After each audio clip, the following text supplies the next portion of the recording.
අපි අද ඉගෙන ගන්න යන්නේ මේ වානිපාතය.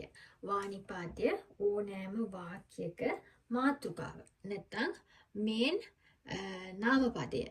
මේන් noun එක උක්ත කරලා පෙන්නන්න වානිපාතය පාවිච්චි කරනවා. එතකොට මේ වාක්‍ය මේ අරන් තියෙන වාක්‍යයේ noun 1 එක.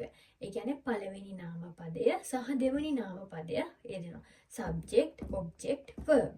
මේ පළවෙනි නාමපදය උක්ත කරලා කියන්න අපි මේ වානිපාතය පාවිච්චි කරලා තියෙනවා. එතකොට වාක්‍යයේ ඉතුරු කොටසින් මේ පළවෙනි නාමපදය ගැන සිස්සුමේ එහෙම නැත්නම් ඒ පිළිබඳ විස්තර කරනවා.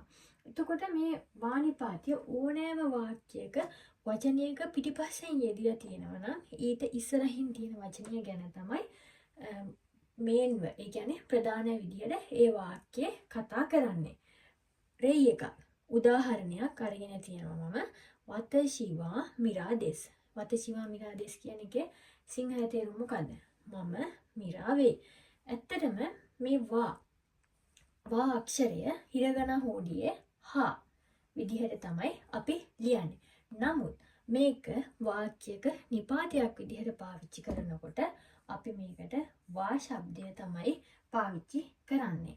එතකොට දැන් මේ වාක්‍යයට අපි ආවොත් මේ වාක්‍යයේ noun 1 එක තමයි වතශි වෙලා තියෙන්නේ. noun 2 එක මිරා.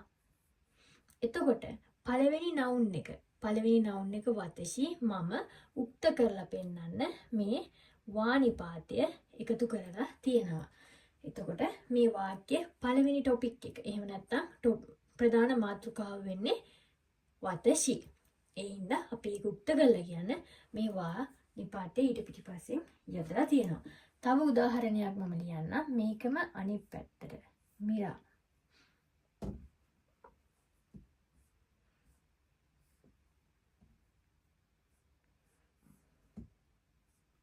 මිරාවා ගකුසෙයි දෙස්. කවුද ළමයි ගකුසෙයි කියලා කියන්නේ? ශිෂ්‍යයා. මිරා ශිෂ්‍යයෙක් වේ. එතකොට ඒ කතා කරන්නේ අපි පළවෙනි noun එක ගැන. ඒ කියන්නේ මිරා ගැන. මිරා ශිෂ්‍යයෙක් වේ. මිරා ගැන ශිෂ්‍යයෙක් වේ කියලා ඉතුරු වාක්‍යයේ ඉතුරු ටිකෙන් අපි සෙස්සුමේ කරනවා.